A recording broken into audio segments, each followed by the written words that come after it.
السلام علیکم۔ ویڈیو شروع کرنے سے پہلے ہمارا یوٹیوب چینل سبسکرائب کریں اور ساتھ میں بیل آئیکن کو کلک کریں تاکہ ہر نئی آنے والی ویڈیو آپ کو وقت پر مل سکے۔ ویڈیو اینڈ تک دیکھیں تاکہ سمجھنے میں آسانی ہو۔ چلو شروع کرتے ہیں۔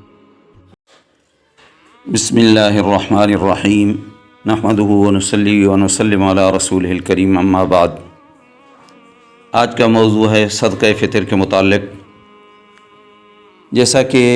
صدقہ فطر کے فضائل میں علماء نے یہ بات بھی لکھی ہے کہ اس کی وجہ سے روزہ رکھنے والوں کے اللہ رب العزت روزے میں جو کمی بیشی ہو جاتی ہے اس کو معاف فرما دیتے ہیں اور اس کی وجہ سے اس کو قبولیت کا شرف عطا فرماتے ہیں۔ نمبر 2، اس میں یہی ہے کہ غرباء اور مساکین کی اس میں اعانت ہوتی ہے، اور غرباء اور مساکین کی اعانت اللہ پاک کو بہت پسند ہے۔ آپ صلی اللہ علیہ وسلم کا رمضان مبارک میں جیسا احادیث میں آتا ہے کہ مساکین اور غرباء کے اوپر اتنا صدقہ کرنے کا معمول ہوتا تھا کہ حضرت عبداللہ بن عباس رضی اللہ عنہ فرماتے ہیں کہ آپ صلی اللہ علیہ وسلم ایسے صدقہ کرنے میں آگے ہوتے تھے جس طرح فرمایا کہ موسلادھار بارش ہوتی ہے، ہر جگہ پر برستی ہے، بہت برستی ہے۔ اسی طرح رمضان مبارک میں آپ صلی اللہ علیہ وسلم اتنا صدقہ اور جود اور سخاوت کیا کرتے تھے۔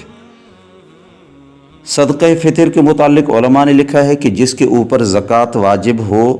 اس کے اوپر صدقہ فطر بھی واجب ہے، لیکن صدقہ فطر کے اور زکوٰۃ کے اندر یہ فرق ہے زکوٰۃ تو ایسے آدمی کے اوپر جو صاحب نصاب بھی ہو اور اس کے اوپر 1 سال مکمل ہو چکا ہو تو اس کے اوپر زکوٰۃ واجب ہوتی ہے، لیکن صدقہ فطر کے اندر یہ شرط نہیں ہے کہ اس کے اوپر 1 سال مکمل ہوا ہو، حتیٰ کہ اگر کسی آدمی کے پاس 1-2 دن عید سے پہلے ہی مال کیوں نہ حاصل اس کو ہوا، اس کے اوپر بھی صدقہ فطر واجب ہوتا ہے۔ نمبر 1، صدقہ فطر کے مسائل میں سے یہ ہے کہ صدقہ فطر اپنی طرف سے بھی اس کو دینا ہے اور صدقہ فطر اپنی صغیر اولاد کی طرف سے بھی اس کے اوپر واجب ہے کہ ان کی طرف سے بھی ادا کرے۔ البتہ بالغ اولاد کی طرف سے دینا واجب نہیں، باقی اگر وہ صاحب نصاب ہوں تو خود ادا کریں۔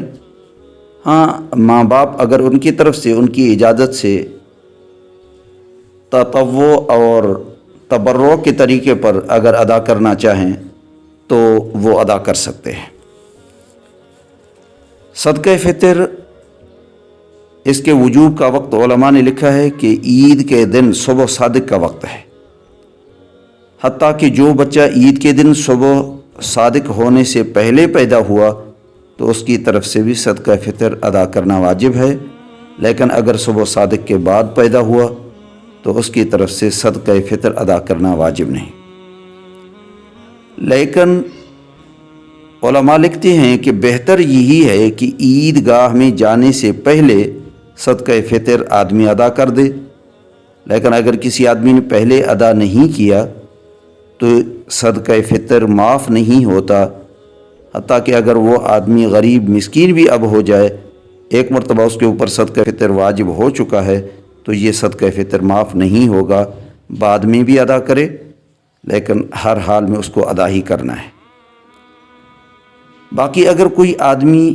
عید کے دن سے پہلے ہی رمضان میں دے دے تو یہ بھی اس کا صدقہ فطر ادا ہو جائے گا، اب دوبارہ دینا اس کے اوپر واجب نہیں۔ اور رمضان مبارک کے اندر اگر کوئی آدمی یہ سوچ کر کے تاکہ غریب مساکین کی ضرورتیں پوری ہوں،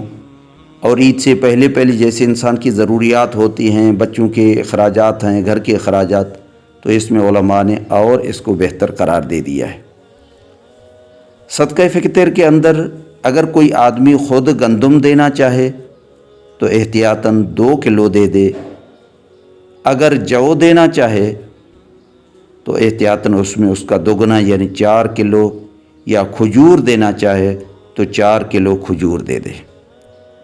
لیکن اگر کوئی آدمی گندم یا جو نہیں دیتا بلکہ اس کے علاوہ اور کوئی چیز دینا چاہتا ہے تو علماء نے لکھا ہے پھر ان دونوں میں سے کسی ایک کی قیمت کر کے